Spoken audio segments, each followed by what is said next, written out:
అందరికీ నమస్కారం. ముందుగా దేశ ప్రజలందరికీ శ్రీరామనవమి శుభాకాంక్షలు తెలియజేస్తూ, నిన్న జరిగినటువంటి భద్రాచలం సీతారామచంద్రస్వామి కళ్యాణోత్సవం, అదేవిధంగా ఈరోజు జరిగినటువంటి పట్టాభిషేకం అంగరంగ వైభవంగా జరగడం జరిగింది. మనందరికీ తెలిసిందే, లక్షలాది మంది భక్తులు ఈ కార్యక్రమంలో పాల్గొని బ్రహ్మాండంగా విజయవంతం చేయడం జరిగింది. ముఖ్యంగా రెండో అయోధ్య గాయించినటువంటి ఈ పుణ్యక్షేత్రం దాదాపుగా 370 సంవత్సరాల క్రితం ఆనాటి రామదాసు గారు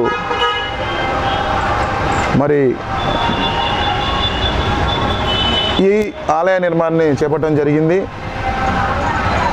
ముఖ్యంగా తెలుసు ఆ రోజు ఏం జరిగింది. అప్పుడున్నటువంటి తానిషా గారు, ఆ రోజు ఉన్న హైదరాబాద్ నవాబులు, ఆ రోజు ఉన్న ఈ ప్రాంత ప్రజలు, ఈ ప్రాంత పన్నులతో దాదాపుగా 6 లక్షల వరాలతో ఆ రోజు రామదాసు గారు రామాలయ నిర్మాణం చేయడం జరిగింది. ఆయన ఎన్నో బాధలు పడ్డారు. తానిషా గారు ఆయన్ని బంధించడం జరిగింది. తర్వాత ఆయనే పశ్చాత్తాపం చెంది రామదాసు గారిని కూడా విడిపించి దాదాపుగా 370 సంవత్సరాల క్రితం ఆ తానిషా ప్రభు గారు ఇక్కడికి వచ్చి ఆరుబయట కళ్యాణం చేయాలి. హైదరాబాదు గడ్డ మీద ఏ ప్రభు ఉన్నా, ఏ రాజు ఉన్నా హైదరాబాద్ నుంచి స్వామివారికి పట్టు వస్త్రాలు, ముత్యాల తలంబ్రాలు తీసుకెళ్లాలనే ఆనవాయితీ జరిగింది. అది ఈ రోజు వరకు జరుగుతూనే ఉంది. అందులో భాగంగానే నిన్న ముఖ్యమంత్రి రేవంత్ రెడ్డి గారి దంపతులు ఆ కార్యక్రమాన్ని చేపట్టడం జరిగింది. ముఖ్యంగా మనం చెప్పేది ఏంటంటే, ఆనాడు రామదాసు గారు నిర్మించినటువంటి ఆలయం ఇన్ని సంవత్సరాల తర్వాత మళ్ళీ ఈ ప్రభుత్వం, ఈ కాంగ్రెస్ ప్రభుత్వం, ముఖ్యంగా రేవంత్ రెడ్డి గారి ఆధ్వర్యంలో గత సంవత్సరం వచ్చినప్పుడే ఆయన చెప్పడం జరిగింది. చెప్పిందే కాక దాన్ని అమలుపరిచే విధంగా దాదాపుగా 550 కోట్లతో ఈ గుడి అభివృద్ధి చెందే విధంగా అభివృద్ధి పనులకు దాదాపుగా 350 కోట్లు కూడా రిలీజ్ చేయడం జరిగింది. అంటే ఇన్ని సంవత్సరాల తర్వాత ఆలయాన్ని కొత్త హంగులతో ఇప్పుడున్నటువంటి ఆ విధంగా రోజు రోజుకి భక్తులు పెరుగుతున్నారు. పరిసర ప్రాంతాలు కూడా అభివృద్ధి చెందాలి.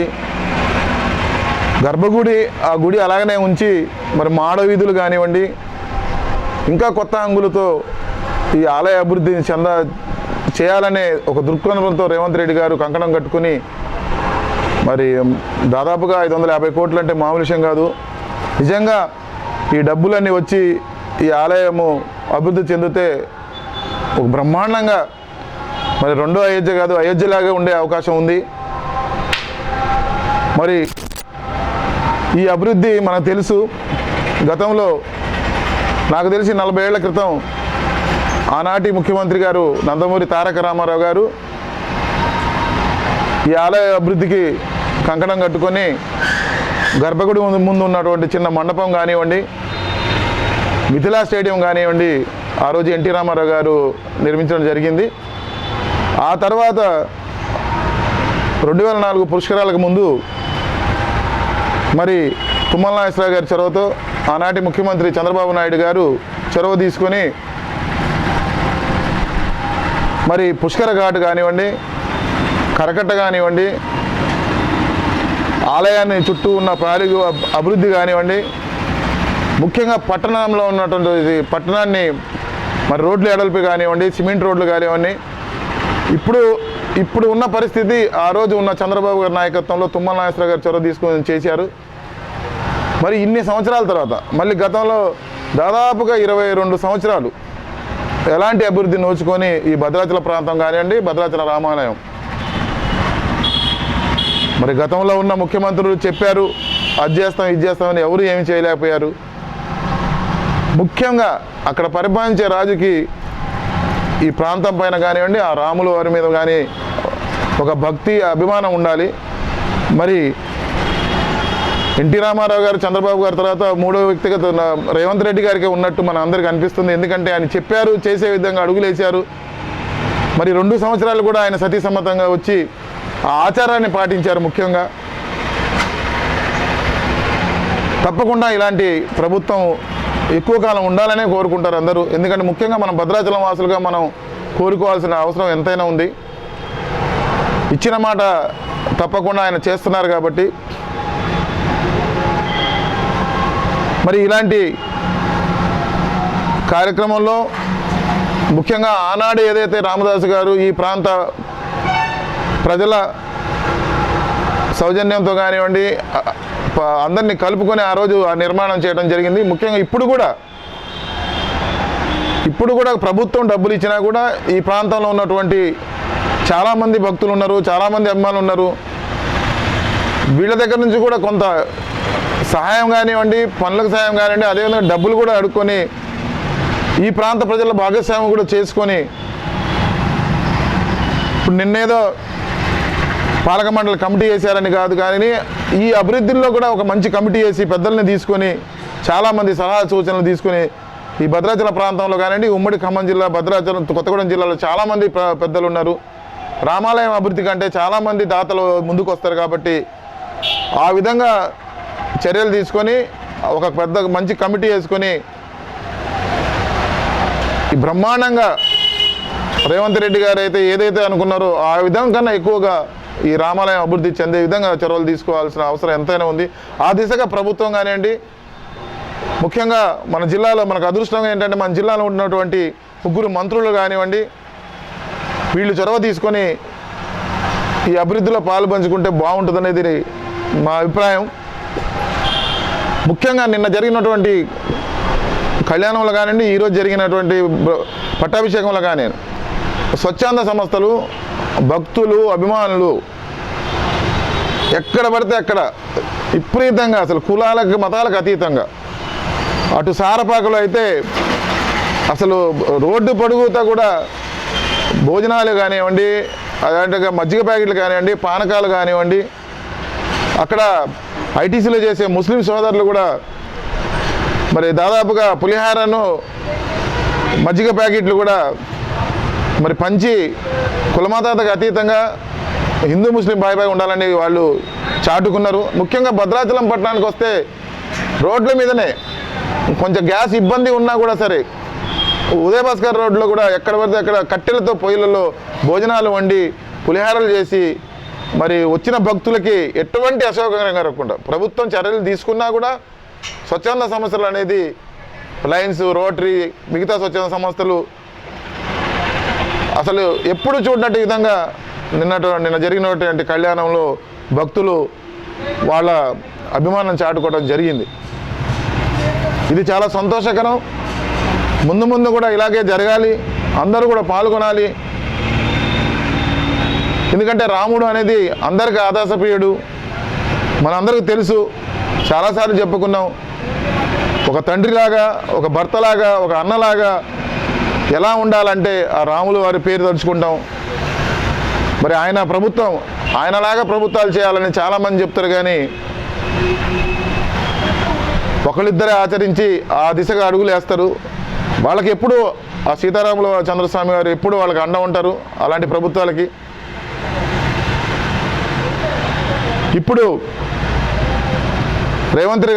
రెడ్డి గారు కూడా అలాంటి చొరవ తీసుకుని ఈ ప్రాంతాన్ని ఆలయాన్ని అభివృద్ధి చెందే విధంగా ఆయన అడుగులు వేస్తున్నందుకు శ్రీరామచంద్ర ఆశీస్సులు ఆయనకి ఎల్లప్పుడూ ఉండాలని ఒక భద్రాచల వాసిగా నేను కోరుకుంటూ, ముఖ్యంగా రేపు జరిగే 27లో జరిగేటువంటి పుష్కరాల్లో ఆ టైంకి కనుక ఈ మాడవీధులు కనుక అయి ఉంటే తప్పకుండా పుష్కరాల్లో లక్షలాది మంది వస్తారు. మీకు అందరికీ తెలుసు. ఎలాంటి అసౌకర్యం లేకుండా జరిగేందుకు చాలా తోడ్పడుతుంది. మనం కూడా భద్రాచలంలో ఉన్నందుకు, భద్రాచలంలో పుట్టి పెరిగినందుకు తప్పకుండా ఇలాంటి స్వచ్ఛంద సంస్థల్లో వచ్చిన భక్తులకి ఎటువంటి అసౌకర్యం లేకుండా చూడాల్సిన బాధ్యత మన మీద ఎంతో ఉంది.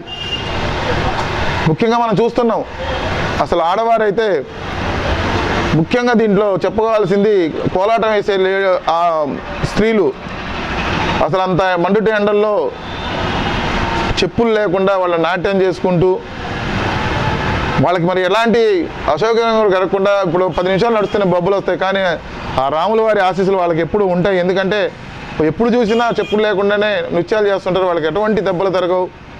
అది ఆ రాముల వారి ఆశీస్సులు. అది ముఖ్యంగా ఈసారి జరిగినటువంటి కళ్యాణంలో కానీ పట్టాభిషేకంలో కానీ మరి ఆలయ ఈవో గారు చొరవ, సిబ్బంది అందరూ కూడా కష్టపడి ఎవరికి ఎటువంటి అసౌకర్యం లేకుండా అటు అధికారులకు కానివ్వండి, ఇటు వచ్చిన భక్తులకు కానివ్వండి బ్రహ్మాండంగా ఈ సంవత్సరం నిర్వహించడం జరిగింది. అదేవిధంగా ఆలయ ఈవో గారికి, ఆలయ సిబ్బందికి, ప్రతి ఒక్కరికి కూడా నా తరపున పేరున ధన్యవాదాలు తెలియజేస్తున్నాను. ఇది ఎందుకంటే ఇది మన అందరి పండుగ, మన అందరి ప్రాంతం కాబట్టి, మన అందరి దేవుడు కాబట్టి మన అందరం కూడా దీంట్లో పాలు పంచుకొని చేయాల్సిన అవసరం ఎంతైనా ఉంది. ముఖ్యంగా పోలీస్ డిపార్ట్మెంటు వాళ్ళ సేవ అయితే అసలు ఎంత చెప్పలేంది. మరి నడి రోడ్డు మీద ఎండలో ఉండి వాళ్ళు చేసిన సేవ మరి చాలా అద్భుతంగా చేయడం జరిగింది. ఇలాంటి చిన్న కూడా ఇన్ని వేల మంది వచ్చి వెళ్తే చిన్న సంఘటన కూడా జరగకుండా చూడాల్సిన పాత్ర పోలీసు వాళ్ళది ఉంటుంది ఇందులో. అదేవిధంగా మన రాష్ట్రానికి నలుమూలలో ఉన్న 3-4 రాష్ట్రాల నుంచి వారం రోజులు బట్టి మనం చూస్తున్నాం, కాలు నడకన 100 కిలోమీటర్లు కాలు నడకన వచ్చి భక్తులు మరి ఆలయాన్ని దర్శించుకోకపోవటం మనం చాలా చూస్తున్నాం.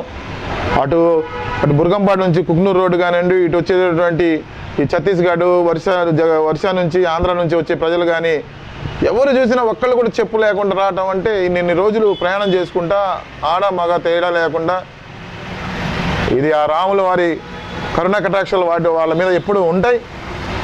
వాళ్ళు కూడా ఎంత ఆనందంగా వచ్చారో అంత ఆనందంగా ఇళ్ళకి వెళ్తారు. కాబట్టి ఇది మనం అందరం కూడా ఆ రాముల వారి దయాన్ని చూసుకుంటూ అనుకోక తప్పదు.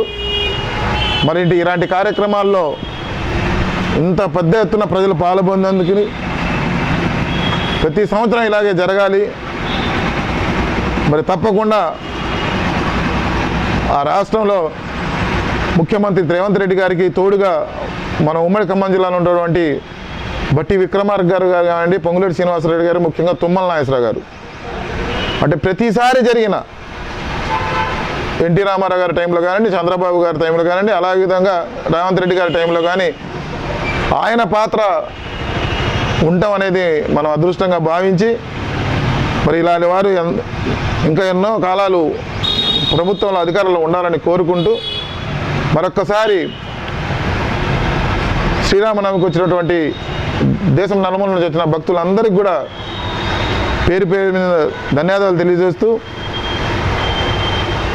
ఈ కార్యక్రమాలు ఆటంకం లేకుండా నడవాలని, ఆ శ్రీరామచంద్రమూర్తి ఆశీస్సులు అందరి మీద ఉండాలని కోరుకుంటూ సెలవు తీసుకుంటున్నాను.